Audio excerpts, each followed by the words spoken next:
The small cafe on the corner of a quiet street was a little sanctuary tucked away from the city's busier, more chaotic roads. Though modest in size, it had a certain charm that made it a favorite among the locals. It wasn't just the aroma of freshly brewed coffee or the sweet scent of pastries that filled the air. It was the sense of warmth, of familiarity, of belonging.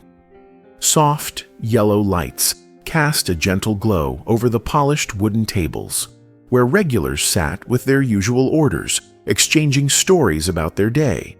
Some read newspapers, flipping through the pages absent-mindedly while sipping on their coffee, while others chatted in hushed voices, sharing gossip, discussing politics, or simply enjoying the peaceful lull of the afternoon. The sound of ceramic cups clinking against saucers blended harmoniously with the distant hum of a radio playing an old nostalgic tune. The cafe was alive, but in a way that was never overwhelming. Just enough movement, just enough chatter, just enough warmth to make anyone who stepped inside feel at home. Behind the counter, waitresses bustled about, weaving between tables with practiced ease.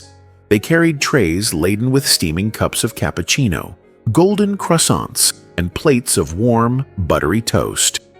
In the kitchen, the faint clang of pots and pans echoed as the cooks worked tirelessly to keep up with the steady flow of orders. Everything moved like clockwork, a well-rehearsed dance of service and hospitality. But then, the peaceful rhythm of the cafe was interrupted. The front door creaked open, and a sudden gust of cold air swept in, causing the delicate flame of a nearby candle to flicker. At first, no one paid much attention. After all, people came and went all the time. But then, the figure who entered hesitated in the doorway, lingering just a little too long, as though unsure whether he truly belonged. It was a boy. He couldn't have been more than 10 or 11 years old. His frame was thin, almost frail, as though he had not had a proper meal in days.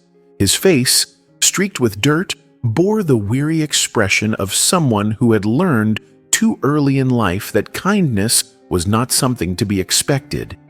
His clothes, tattered and worn, were too light for the biting cold outside. The fabric clung to him, offering little protection from the harshness of the season. His small hands trembled slightly as he crossed his arms over his chest, trying to warm himself. His eyes darted around the cafe, scanning the faces of the customers, his expression a mix of caution and hope. But the way he shifted his weight from one foot to the other, the way he shrank into himself, suggested he was preparing for rejection.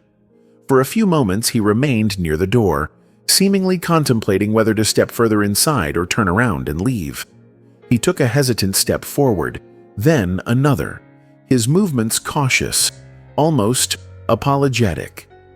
Behind the counter, Olya, one of the cafe's waitresses, noticed him.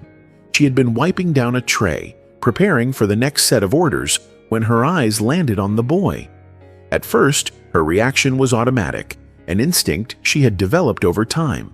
Street children occasionally wandered into the cafe, and more often than not, their visits ended with either pleading for food or, in some cases, sneaking a roll or a biscuit when no one was looking. The cafe had rules about such things, and Olya knew better than to get involved.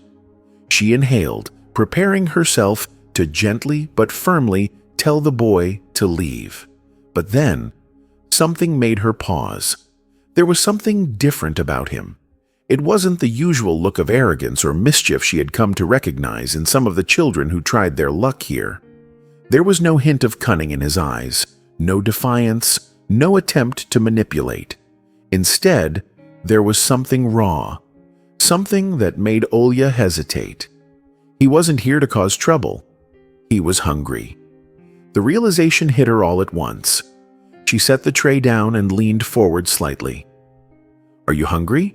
she asked, her voice softer than she had intended. The boy's eyes flickered with uncertainty. It was as if he wasn't sure whether he was being tricked, as if he was waiting for the moment when the kindness in her voice would turn into scorn.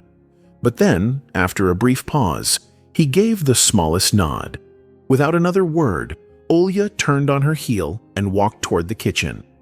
She didn't hesitate, didn't stop to second-guess herself. She simply knew that whatever rules existed, whatever consequences might come from what she was about to do, none of them mattered in this moment. A few minutes later, she emerged with a tray carrying a steaming bowl of soup, a thick slice of warm bread, a fresh salad, and a cup of tea. She set it down in front of the boy, who stared at it, wide-eyed, as though unsure if it was real. For a second, he hesitated, and then, slowly, carefully, he picked up the spoon. He ate with a quiet urgency, not the wild desperation of someone who hadn't eaten in days, but with the delicate caution of someone who knew that this might be the last proper meal they'd have for a long time. He didn't rush, but he also didn't stop, as though afraid that if he did, the food might disappear. From the farthest corner of the cafe, a man had been watching. The cafe's owner was a man of strict principles. He believed in discipline, in structure, in efficiency. His cafe ran like a machine, and he expected it to operate as such. He was not a cruel man, but he was pragmatic. He counted every penny, knew every expense, and did not encourage unnecessary generosity. Yet, as he watched the boy eat, as he saw the way Olya stood nearby, her expression warm and watchful, something stirred inside him. For years, he had built this cafe to be a place of business, a place where money exchanged hands in return for service. He had prided himself on its success, on its steady stream of loyal customers. But at that moment, watching the boy, watching Olya, he realized something. Maybe this cafe was meant to be something more. After a long pause, he stood up.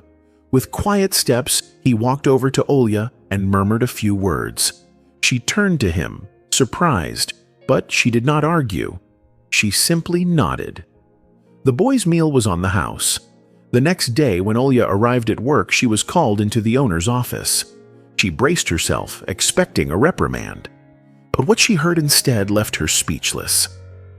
"You've been promoted to administrator," he said simply. Olya stared at him. I don't understand." "I need someone who understands people," he said, his tone softer than usual. "Someone who knows that this cafe isn't just about profit, it's about community." For a moment, Olya couldn't speak.